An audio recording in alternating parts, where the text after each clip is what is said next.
Welcome to Karen's Conversations number 19, and this is the second in a series of two with Michi Tyson from Agile Attitude. And we've started talking in the first part about how to boost your process improvement. And we talked about a lot of the challenges we face with process improvement, and we started to talk about some of the tools, techniques, and approaches you can use to overcome those challenges. And basically we ran out of time, so we have part two. So for those who didn't listen to or watch part one, I'm going to throw to Michi to introduce herself. Welcome again, Michi. Hey Karen, thank you so much for having me. Just quickly about myself, I am a change facilitator, educator and agility coach, and I work with small to medium-sized businesses as well as leadership teams in organizations to create a better culture across the teams, a high performing culture, to work on processes and practices that are both lightweight and adaptive, but are also geared towards customer care, high scalability and high performance. Excellent. Now, just before we wrapped up the last conversation, you made a statement. You said something that I thought was quite powerful. You said, I hope I get this right, I hope that we're moving away from an era of efficiency into an era of effectiveness. Can you just embellish what you meant by that? Because I think it was quite an interesting idea. Absolutely, and thanks for picking up on that as well.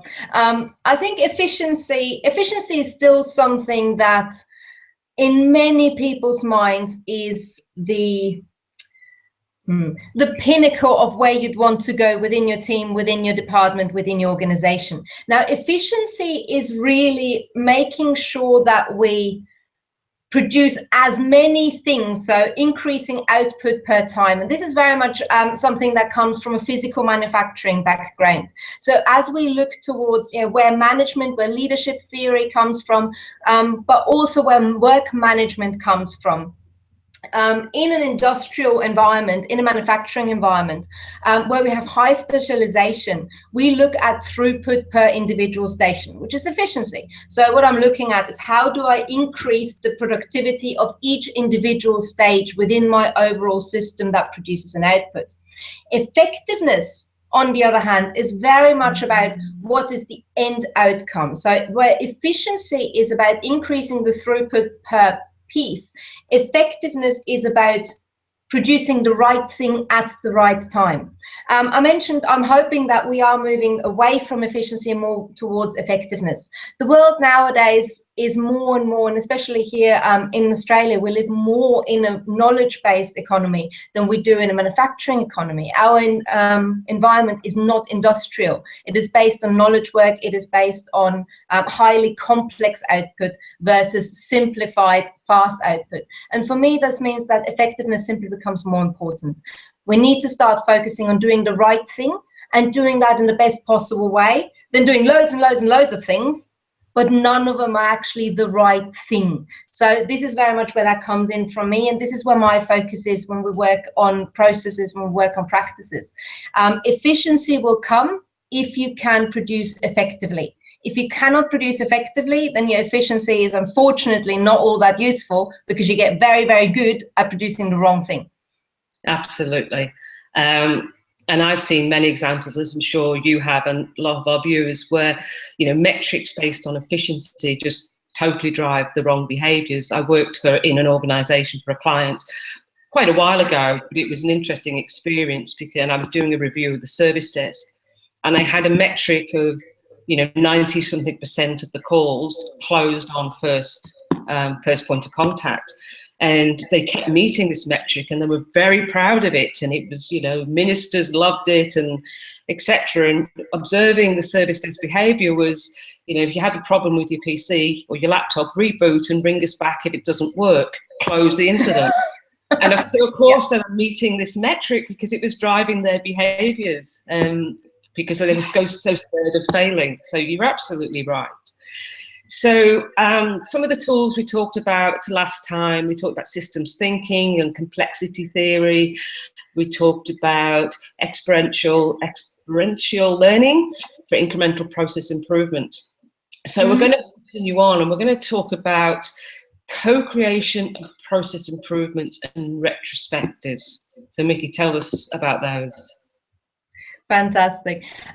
So co-creation of process improvements, one of the issues that we've mentioned in the last conversation that a lot of process improvement projects see is that we not involving the right people and often not meeting all the stakeholders' needs. Now, co-creation is a big part of making sure they actually meet all the stakeholders' needs. It is very difficult in any kind of project, and especially a process improvement project, to get it right if I don't really understand, well, who provides input into this particular process, such as, in a call center and a service center, input is provided by all sorts of people. It is customers, it is their customers, potentially, depending on how many layers I have. Input also comes from within my own team, from within my own department. I need to understand who's involved in the process, or who needs to carry it out, but I also need to start understanding who gets the output of whatever my process is and what happens with it further down the track. Unless I understand all the different stakeholder needs, I can't really create a process that will work and will work effectively. So co-creation becomes really important.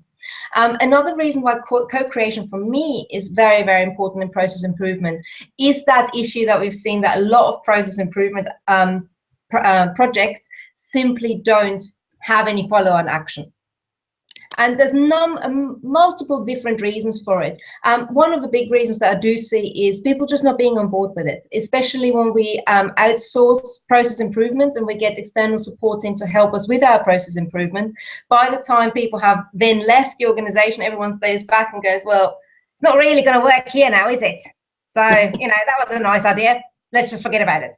Co-creation, by being able to be involved in the creation of new processes, stakeholders automatically start building more buy-in. They also end up having responsibility for the process, which automatically means you have some accountability. If you will make decisions, then you're also accountable for the potential outcome. So in co-creation and process improvements, this is where retrospectives come in.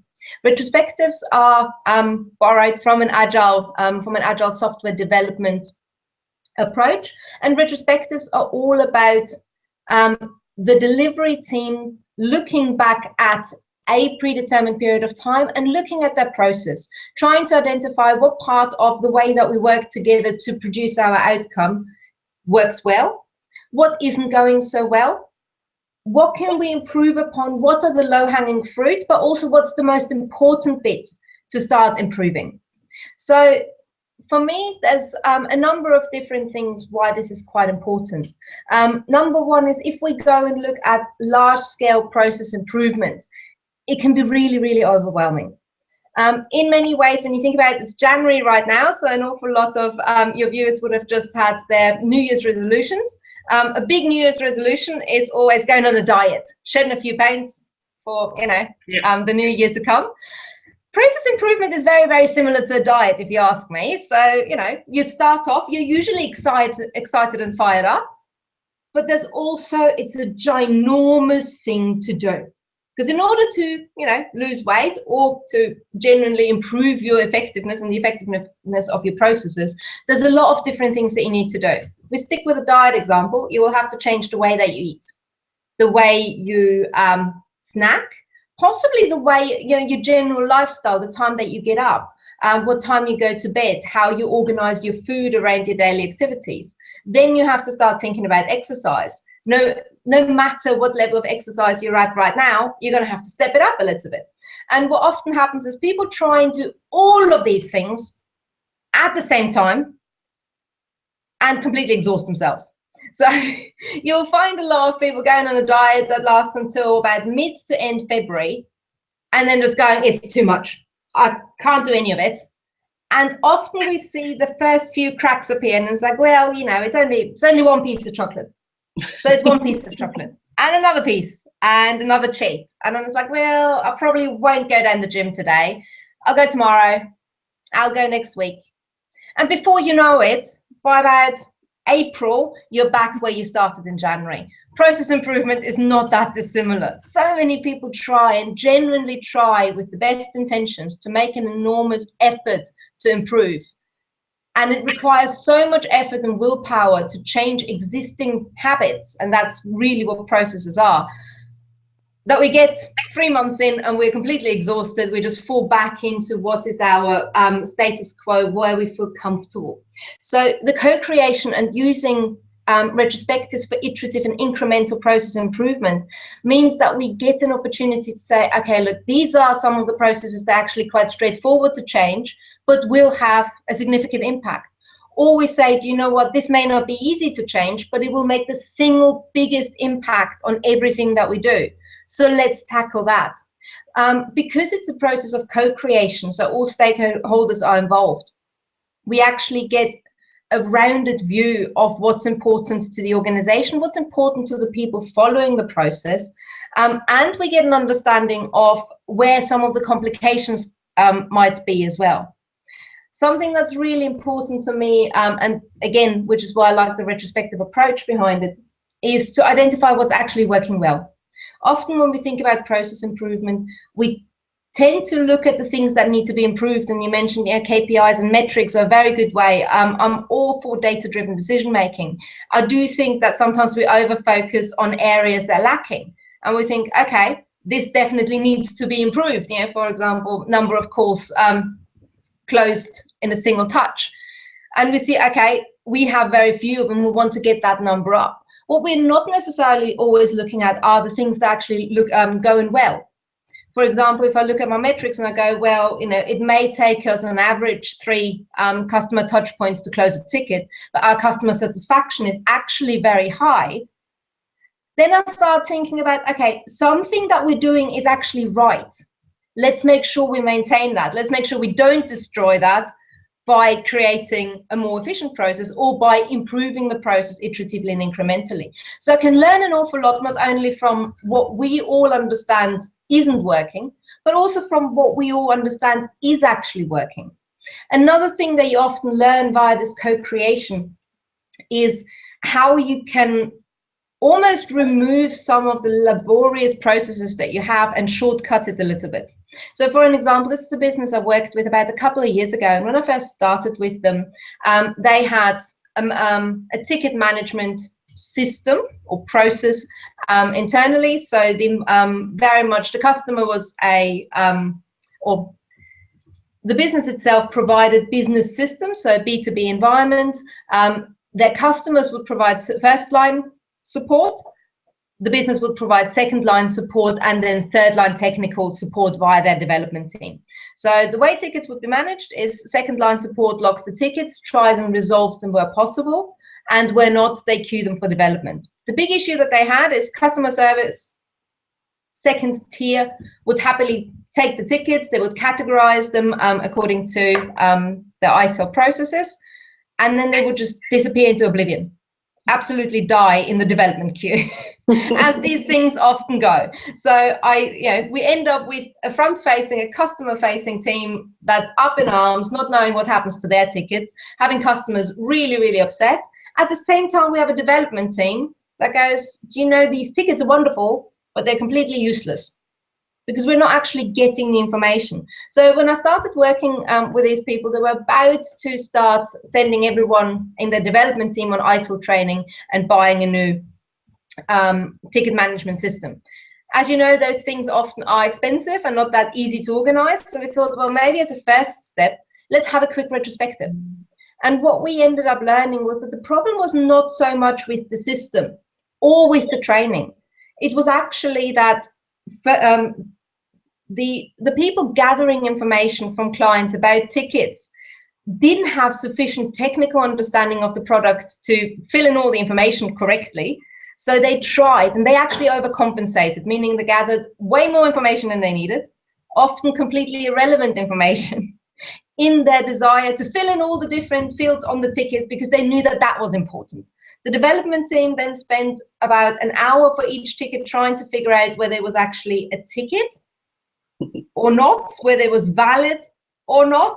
And this is how we, ended up never actually getting anything done, because quite frankly, every time somebody had a half day to work on a ticket, they spent 3 hours trying to understand the ticket and no time working on it. So what we actually ended up doing with them is we massively simplified the categories for tickets. So we literally just whittled it down to 3 tickets. We simplified the information that they needed to capture. We gave a script to second tier support and said, look, this is what's absolutely critical, and this is how you ask for it. And we implemented weekly conference calls between the development team, the support team, and product management to actually make sure that things that come up very often from clients, for example, are integrated into the product rather than being worked on under different support agreements, but also starting to make sure that we're not building 4,000 different small versions of the same product. So this also goes towards streamlining. And for me, this is also a very good example of coming back to efficiency versus effectiveness. We're often against, in things like process improvement, we tend to focus so much on technology. We tend to focus so much on, we can automate this bit, when realistically, for example, what we did there is we took some of the automation out and we brought it back to a face-to-face and said, no, you 4 people have a call once a week. It's going to be faster and cheaper than implementing a new system. And what it actually does is it means that we get fantastic feedback from our support team on what features we should build into the product moving forwards. So as part of that, we actually ended up streamlining the product development process as well. Yeah, that's awesome. And I like the diet analogy. I mean, I'll be honest, I'd rather do process improvement than diet, but I find process improvement easier. But I think it's like we often with process improvement and like with diets, we try and boil the ocean. So we say, I'm going to lose 10 kilograms by X. I'm going to go to the gym every day. I'm going to do so many calories every day. And we fail really quickly. And it's the same with processes. We try and boil the ocean and say, you know, I've got 100 requests to change this process. We're going to do them all. And we do the big project and waterfall approach. And rather than saying, well, and like you say, that co-creation, getting the business or your customer involved to say, what are your priorities? Which 3 little things can we do that make the biggest impact? So from the diet analogy, it's saying, I'm going to go for a 10-minute walk every morning. That's it for the next 2 weeks. And then maybe I'll get a gym subscription and I'll go on the Saturday. And then starting to increase that so it becomes part of business as usual rather than that big bang approach. And yeah, it's a very good analogy. Absolutely. And you hit the nail on the head as well, making it as I think this is where we're going now. You know, businesses need to be adaptive enough and they need to be flexible enough to make process improvement part of their day-to-day. It is not we'll do it now and we'll finish it in 3 months' time. It is now about, we make this a habit, we make continuous improvement part of our day-to-day business. Yeah, absolutely. And the business has changed. I mean, IT is part of the business, but the overall business is changing so fast. They cannot wait anymore for IT to run a 6-month project to deliver something that's totally irrelevant by the time it's delivered. And, you know, and then wonder why the business turned around and said, no, that's not what we want anymore. You know, we've changed, we've moved on. So, and our priorities are different. So it is a big mind shift for a lot of technology departments and organizations. One of the other things we were talking about, what, you know, we talked about at the ITSMF conference, and you talked about hypothesis. What's all that about? So for me, a hypothesis, I prefer to call solutions that we derive collaboratively as part of, you know, co-creation and a retrospective, a process retrospective. I prefer to call these solution hypotheses as opposed to solution options. And this is often, you might remember the term hypotheses from your science class at school. To me, hypotheses, I think if I remember correctly, it's very much a proposed explanation made on the basis of limited evidence without any assumption of truth. I think is the official explanation of a hypothesis, which to me just says, hey, we're completely guessing.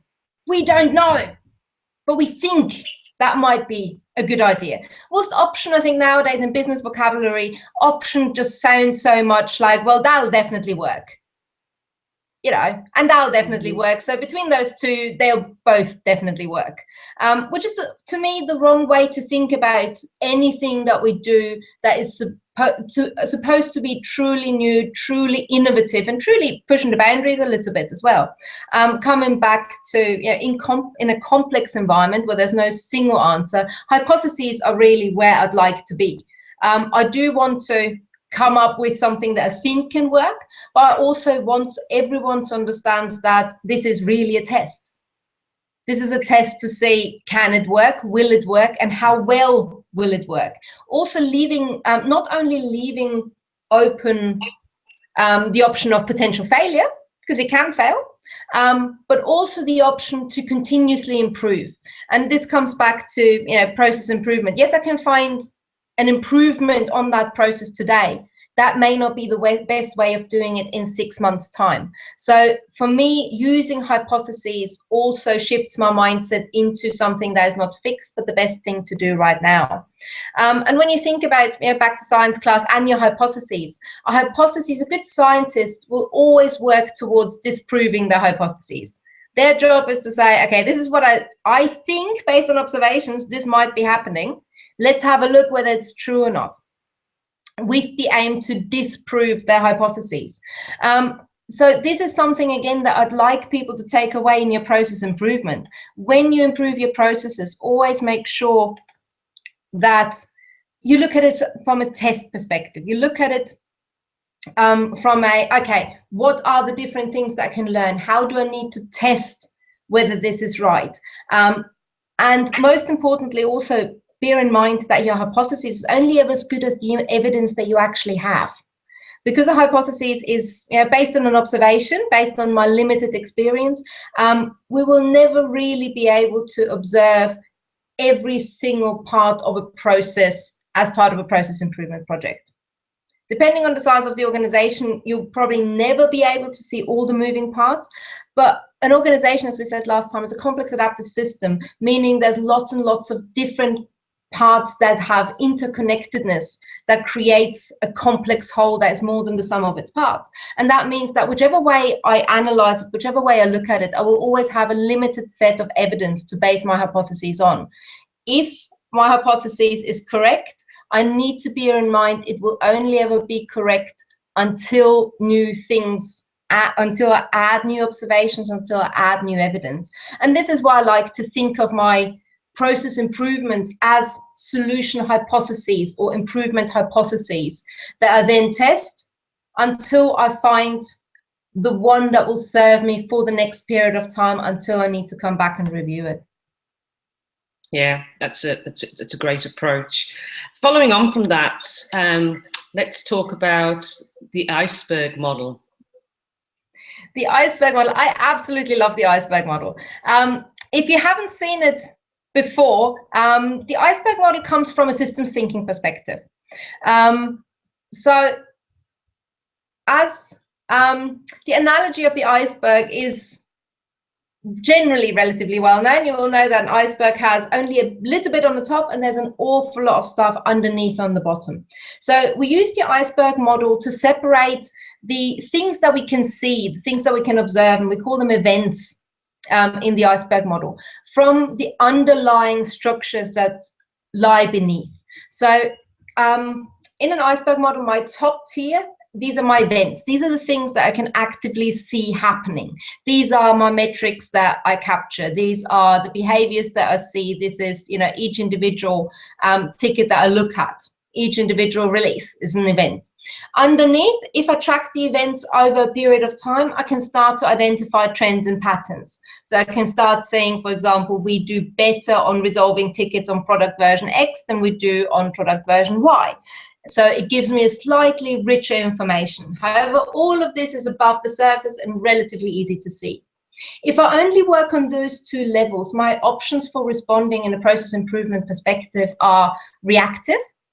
On an event level, I can only ever react, or I can anticipate on a pattern level. So once I start understanding different patterns, I can then react. So again, from a process perspective, this is often where contingency comes in. If I already know that my overall ticket resolution time is double on product X than it is on product Y, I will align my SLAs to match that so that I don't get myself in hot water. At this stage, I'm not improving anything. I'm literally just adding a little bit of contingency to cover my backside because I'm anticipating certain trends and patterns. Underneath that layer, I then have structures and policies that allow this to happen. And this is where we come from. This is where we come in from a process perspective. At this level, I can design. So my processes, my policies, my structures that allow those patterns to emerge would be, for example, your touch points before ticket closure. If I measure that very, very stringently, then I may well find out that, yes, what you've mentioned earlier is exactly what happens. People go on the phones like, reboot it, I'll close the ticket. If you've got any more problems, come and open another ticket. So yes, I will see my overall resolution time is actually very short, but I see an enormous spike in tickets. So here, this is where my data starts to rely a little bit on a deeper understanding of what my overall organization is like.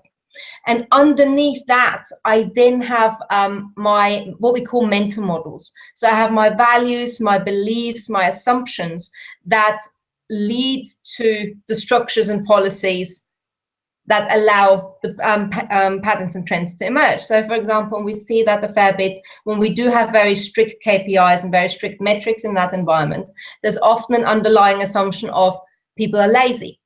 If I don't motivate them by having very, very tight SLAs, I won't get a good day's worth of work out of them.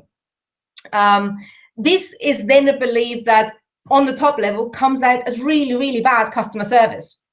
Because quite frankly, neither you nor I would be particularly pleased when we say, I've got this problem. I have rebooted it 4 times. You're telling me to reboot the 5th time. I'm about to flip my biscuit in sub-0 seconds. So for me, the reason why I use the Iceberg model as part of process improvement is for a number of different reasons. Number one, I find it stops people from just jumping to the obvious conclusion, solving the problem too quickly and simply going, hey, let's just double the SLAs because that'll work. It's like, yep, it's not really improving anything. If I go down to that underlying structure level, here can really start to play with my solution hypotheses and say, hey, how about if we change this? How about if we change that? For me, this is the layer on which we design processes. For full transformation, and this is where the mental models come in, I will say the bottom layer is really where you're starting to look at a cultural shift. And for me, the difference between changing policies, changing structures and changing processes and changing mental models is the difference between having a customer care process and a culture of customer care. Yeah, absolutely. And there's lots for people to think about, a lot of good tips and techniques to take away. So Michi, as we look to wrap up, the last question I have for you really is, what do you think is important in terms of what's the importance of continual service improvement or process improvement? I think the importance of it is simply that we now live in an environment where our competition isn't local anymore. It's not regional, not local, not national. Our competition is global. Our expectations as consumers of any service, and it doesn't matter whether this is, consumer behavior, me going out buying my groceries, or me as a business engaging with a third-party supplier, or me engaging with my own departments within my business. My expectations of customer service have gone through the roof, and they're constantly upped. The ante goes up and up and up and up and up. So we live in an environment where the market changes dramatically.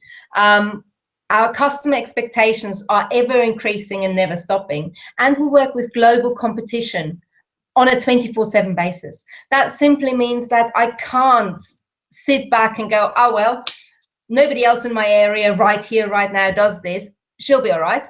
It's actually about not just meaning, oh my God, my customers have these expectations, I need to keep up with it, but rather going, hey, what's the next thing? Where are my customer expectations going? What experience do I need to deliver to not just have satisfactory customer service, but exceptional customer service, an exceptional customer experience, and an experience that will delight people to a point where they actually talk about it as opposed to not complain about it, if you know what I mean. when I first started working in IT service management areas, it was still very much a culture of, let's just make sure people don't complain too much. Whilst now it's going more and more towards proactivity, becoming less a customer complaint center and more customer service center, and that means proactivity. And that simply means that my services need to be improved continuously, my processes need to be improved continuously, not only to keep up, but to actually push customer expectations further and to take that lead in the marketplace. It is a marketplace nowadays, and it's an economy that waits for no one, and that means you will have to improve anyway to keep up. If you manage to increase the rate of change by improving faster and better internally, this is how you start pushing boundaries and leading the market. Absolutely. Michi, this has been a second of a wonderful conversations. Thanks for coming back a second time to talk to our audience. I'm sure I've had lots of feedback from the first part of our conversation. I'm sure we'll get lots of feedback on this one too. It's been absolutely wonderful. So thank you once again. Thank you. Thank you so much for making the time and for having me. That's cool. Thanks, Michi. Thank you. Bye. Bye.